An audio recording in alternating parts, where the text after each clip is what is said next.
Okay, today I'm going to attempt to replace the rotor on this 1980 Honda CB750f. And to begin with, you can see that the motorcycle is up on the stand and it's very secure. And then also I've disconnected the negative ground just as a safety precaution. And so here is we're going to remove this. This is where the rotor is located, and the stator, or stator if you're from the East Coast, I guess. And this is where the power is generated for the alternator to power up the battery. Okay, we're going to start. I've got an 8mm socket, and there are 3 nuts. Well, these babies are on tight. There we go. We're going to remove. Okay, there's one. And then there's one over here. And then there's also one down below. Hopefully you can see that one. So I'll take those off. You can see the cover is already coming loose, and so I'll finish taking those off here. Okay, I've got all 3 bolts off, except for this very last one here. That will get off, and you can see the whole cover is becoming loose. Alright, and that's the bolt. I'm just going to drop that, and then the whole cover just slides off like that.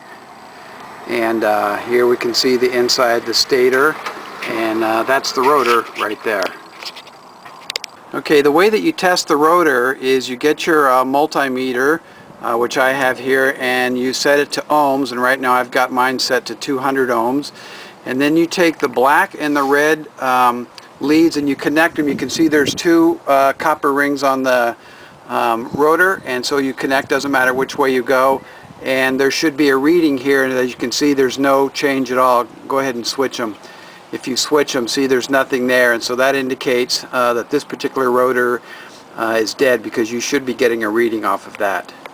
So the next thing that we're going to do then is to remove this nut, and the rotor is connected to the crankshaft, and so the trick here is to get the nut off. Once we start to turn on that, it's going to turn the crankshaft, which in turn is going to make the bike want to move. And so they make a special tool that you can insert in here that somehow wedges in and prevents this from turning. I don't have one of those. And so the next recommendation is to put the bike in 4th or 5th gear, have somebody sit on it and put the brake on, and then pop this thing off. And so that's what we're going to do. 17mm nut that goes on like that. So we're going to get set up here in just a second and show you how it works. Okay, so now we're ready to go.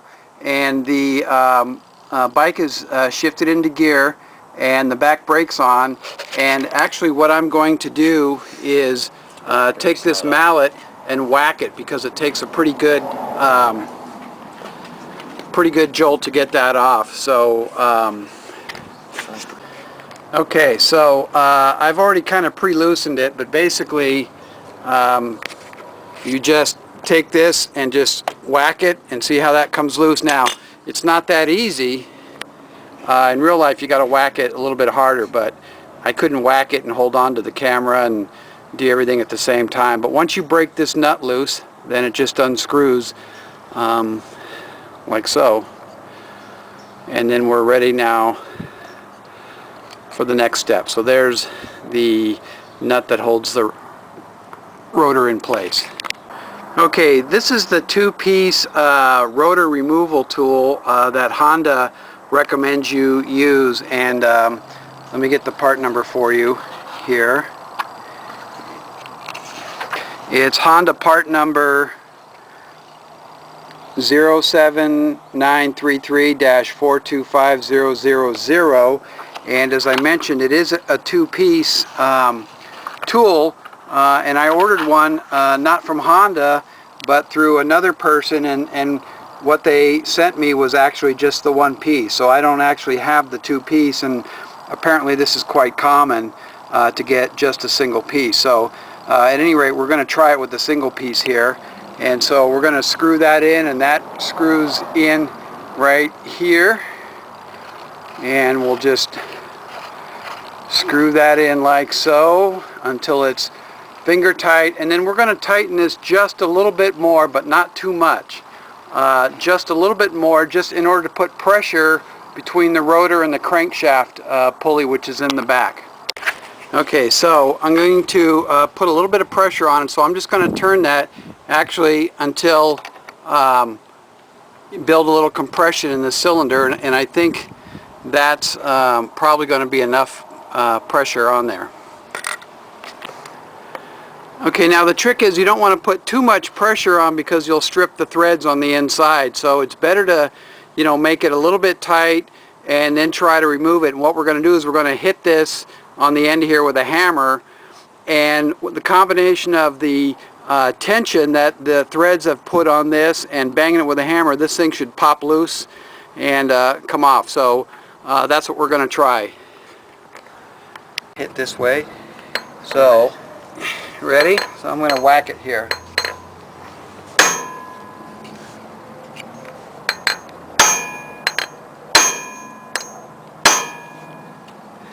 Okay, I'm gonna.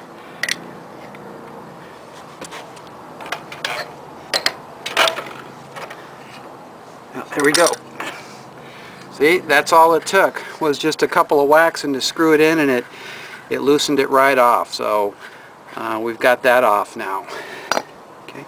Okay, so we're unwrapping the new rotor there that we've got, nice and shiny. We're gonna go ahead and stick that on like that, and then the bolt would be the next part. Put the bolt in and tighten it up.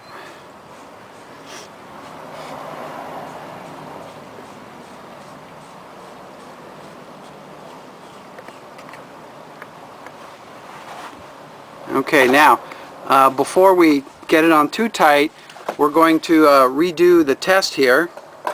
And so just to show you what's supposed to happen, and see we're getting a reading now, 4.3, you know, 4.2 ohms, and that's what you should be getting. And then when you reverse it, you get the same thing. So that's what you should be getting, something like that. So that tells us now that we have a good working rotor. Okay, so now we're going to tighten it up, and again, you're going to get to a point where it'll start turning the crankshaft, and you just get it as tight as you can, putting pressure on the back brake and also using the compression from the motor, and you just kind of get it as tight as you can. Alright, good. And then now we'll put the cover back on, and it goes on just like that, being careful not to crimp any of the wires, and put the 3 bolts back in. Okay, and get those tightened, and then that's it. Pretty simple job, really, but it definitely is a lot easier with 2 people getting those things off.